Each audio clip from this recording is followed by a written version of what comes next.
If only I had listened to my mind. This was my last word. Welcome. This is Cheating Facts, real accounts of deception and justice. Comment below and tell me where you're watching from.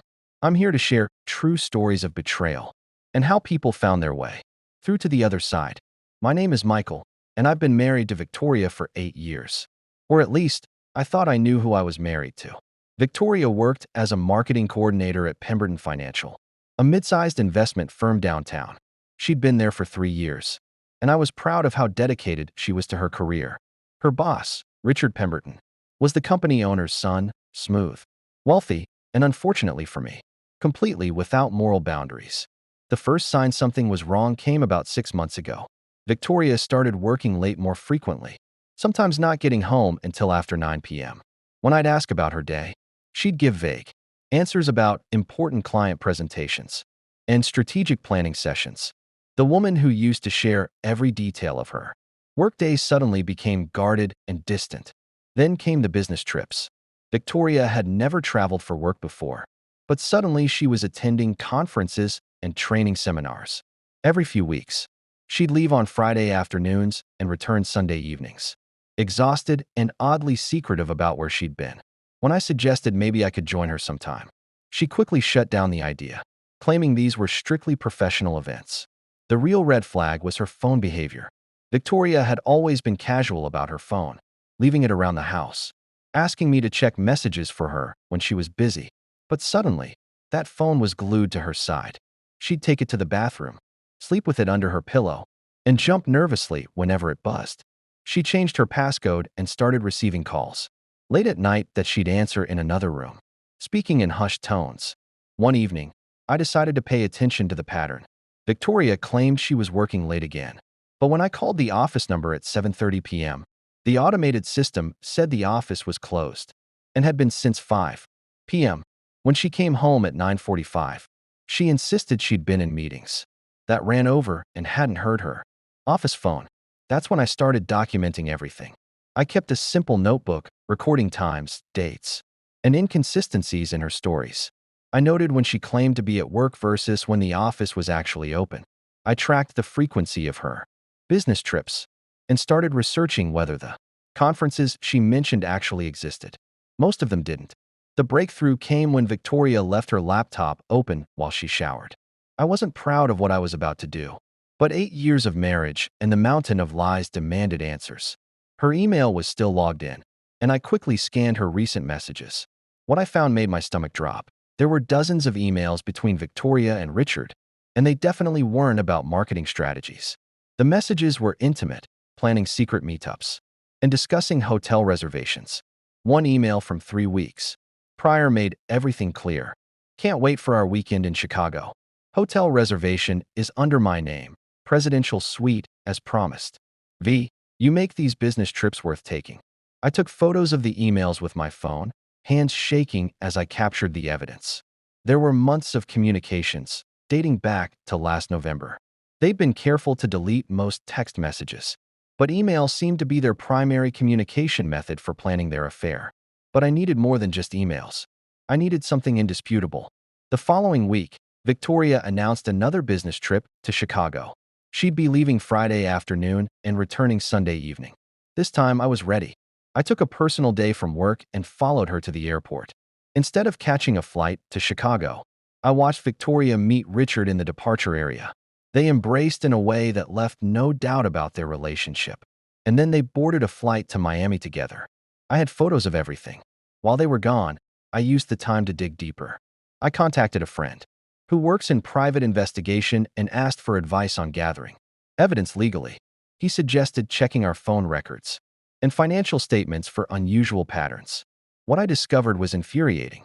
Victoria had been using our joint credit card to pay for expensive lunches and dinners during her working late sessions. The charges were always from upscale restaurants across town, far from her office. She'd also been charging lingerie purchases and salon appointments that she'd never mentioned to me. The phone records showed hundreds of text messages and calls between Victoria and Richard, often during work hours, evenings, and weekends. The pattern was clear. They were in constant communication, and it had been going on for months. When Victoria returned from her business trip, She seemed different, more confident, almost defiant.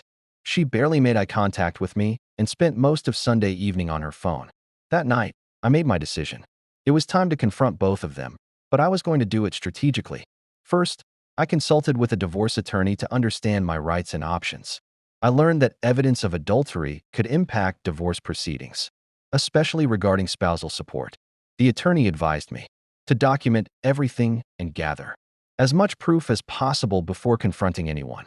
Next, I researched Pemberton Financial's employee handbook and discovered they had strict policies about workplace relationships, especially between managers and subordinates.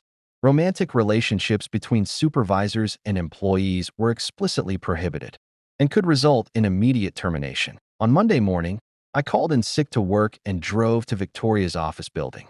I knew her schedule well enough to know she usually went to lunch around noon. I waited in the parking garage and watched.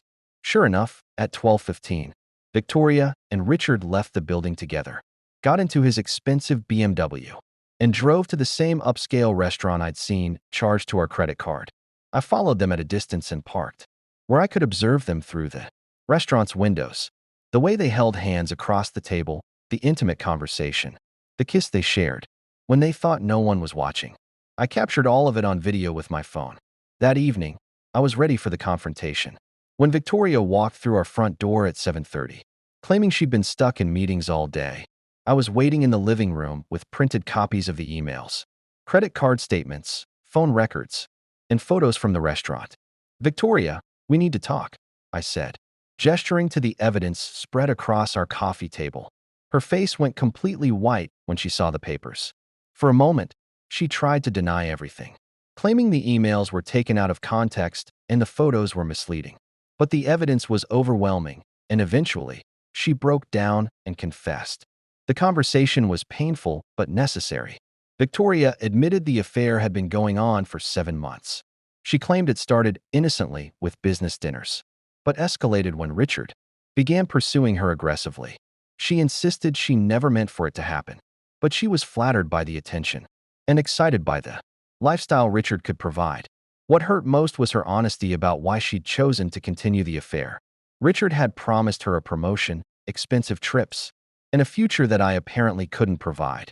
She'd convinced herself that she deserved better than our middle-class life, and that Richard represented everything she wanted. I told Victoria that I was filing for divorce and that she needed to move out immediately. She begged me to reconsider, promising to end the affair and work on our marriage.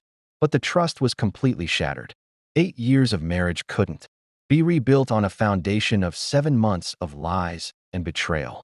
The next morning, I had one more stop to make.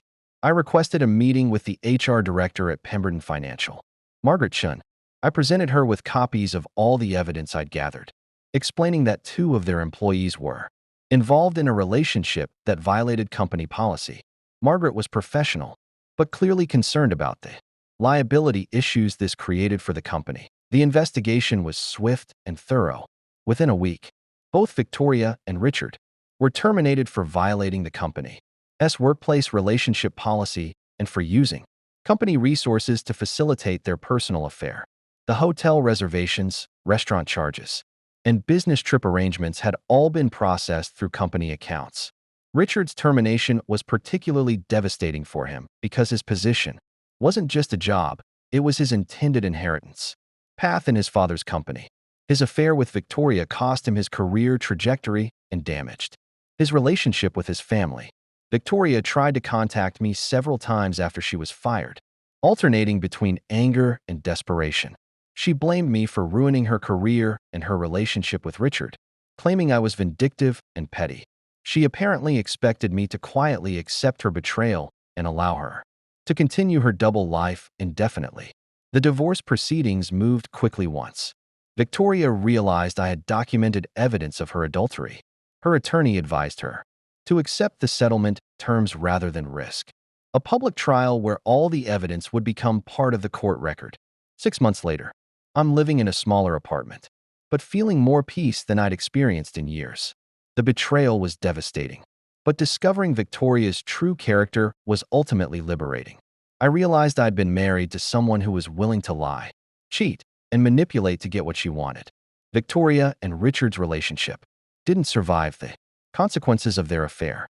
Without the excitement of secrecy and the promise of professional advancement, their connection apparently wasn't strong enough to weather the reality of unemployment and divorce proceedings.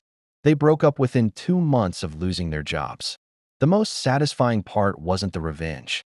It was reclaiming my integrity and self-respect. I handled the situation with dignity, gathered evidence legally, and let the natural consequences of their choices play out. I didn't have to destroy their lives. Their own decisions did that. Today, I'm focused on rebuilding and moving forward. I've learned to trust my instincts and recognize red flags earlier. The experience taught me that sometimes the most loving thing you can do for yourself is refuse to accept unacceptable behavior, even from someone you love. If you're experiencing betrayal in your relationship, document everything, seek professional advice, and remember that you deserve honesty and respect. Sometimes the end of something dishonest is the beginning of something authentic and better. Thanks for watching Cheating Facts Stories. Hit subscribe if these stories resonate with you. And remember, the truth always comes out eventually. Comment below and let me know your thoughts, and I'll see you in the next video.